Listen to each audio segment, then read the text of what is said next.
पनि पर्छ अनि हावा पनि यस्तो स्पिड तार म चाहिँ काममा आएको हैन। अब चाहिँ गर्मी सुरु हुन चाहिँ लागेको, पानी पर्ला पर्ला जस्तो दिन चाहिँ भइरहेछ। हेर्नु न यहाँ त कुकुर पनि छ, कुखुरा कराउँदैछौ। कस्तो राम्रो रहेछ कि यतातिर। कटुसको बोट रहेछ के, कटुसको चराहरू पनि कराइरहेछ, चिरबिर गर्दैछ। हामी चाहिँ हाम्रो रुम चाहिँ यताबाट जानुपर्छ यो रोडबाट। मेन त हाम्रो रुम चाहिँ त्यताबाट जान्छ। साउको घर उता छ।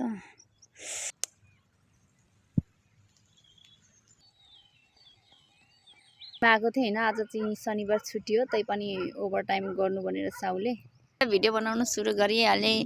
हेर्नु त गाइस कस्तो राम्रो छ। यो चाहिँ पुरै अंगुर हो के, सबै काटे ठुटे भएको छ। अब चाहिँ यो पाउलो फेर्छ अनि फल्छ के यो अंगुर चाहिँ। त्रा छ यस्तो छ हौ पोर्चुगल चाहिँ। आहा अब म चाहिँ काममा जानु पर्यो। हेर्नु न विदेशको ठाउँ हो, काम त गरि जानु पर्छ। हेर्नु गाइज हो, काम गर्नको लागि आएको हामी विदेशमा हैन। काम त गर्नै पर्छ, के गर्नु यस्तै हो। विदेश आफ्नो परिवार छोडेर आइसकेपछि त काम गर्नु परेको के। अनि हेर्दै गर्नुहोस् है मेरो भिडियो चाहिँ। यसो म हजुरहरूलाई म के काम गर्छु, म कस्तो कस्तो ठाउँ जान्छु, यो भिडियोहरू सबै म बनाएर हालिराख्ने छु। हजुरहरूले यसो मेरो भिडियो हेरेर चाहिँ लाइक कमेन्ट सब्स्क्राइब गरिदिनु होला है गाइस। म चाहिँ हेर्नु न जैतुनको बोट के कस्तो राम्रो छ। यो त जैतुनै जैतुन छ हैन। म चाहिँ यता छु के गाइस। यहाँ चाहिँ फेरि कस्तो आज कस्तो मौसम भइरहेछ कि। अब चाहिँ गर्मी सुरु भएको, त्यही पनि कहिले चाहिँ पानी पर्छ कहिले चाहिँ पर्दैन के। तर पनि राम्रो दिन छ। तर मैले टन्नै कपडा नि हालेर आएको छु, किनभने पानी पऱ्यो भने त लास्टै जाडो हुन्छ कि। फेरि यता चाहिँ कस्तो भने पानी पनि पर्छ अनि हावा पनि यस्तो स्पिड ल्याउँछ के। म चाहिँ अब मेरो चाहिँ वेट छैन नि त, अनि मलाई त कस्तो लडाउनै खोज्छ क्या यहाँको हावाले। त्यही भएर नि कस्तो झन् जाडो हुन्छ। अनि म चाहिँ यति धेरै कपडा बोकेर हिँड्छु हैन।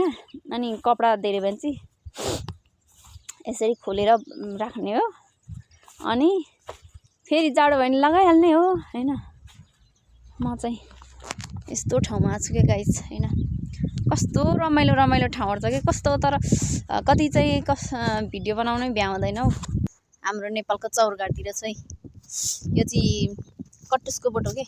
कटुसहरू कति धेरै यहाँ फल्छ अनि कस्तो मिठो हुन्छ कि। मिठो भन्दा पनि नेपालको जस्तो चाहिँ मिठो हुँदैन यो कटुस, तर पनि जस तिर्सना चाहिँ मेर्छ। यहाँ त फेरि कटुस पनि उसिनेर खाँदो रहेछ कि यहाँको पोर्तुगिसहरूले चाहिँ। कति धेरै पाउँछ। अनिखेर हामी पनि टिप्यो खायो गर्यो, कति धेरै फल्छ कि। यता चाहिँ फेरि खेती नै हुँदो रहेछ, खेतीहरू नै कटुसको पनि। अनि कति धेरै त्यस्तो छ। अब सबै मेरो पार्टीहरू चाहिँ काम सुरु गरिसक्यो। अनि म चाहिँ ओर्तिर भिडियो बनाउँदैछु के गाइस। म चाहिँ भिडियो बनाउँ भने चाहिँ अति रहर लाग्ने के। साउ पनि पुगिसक्यो ड्युटीमा, गाडी लिएर पनि ड्युटीमा पुगिसक्यो। म चाहिँ ओर्तिर हल्लिँदैछु। तर टाइम चाहिँ टाइम हुनु लाग्यो, जस्ट 4-5 मिनट छ। तर पनि मेरो पार्टीहरू चाहिँ काम गर्ने पार्टीहरू चाहिँ एकदम जोस जागरिलो छ कि।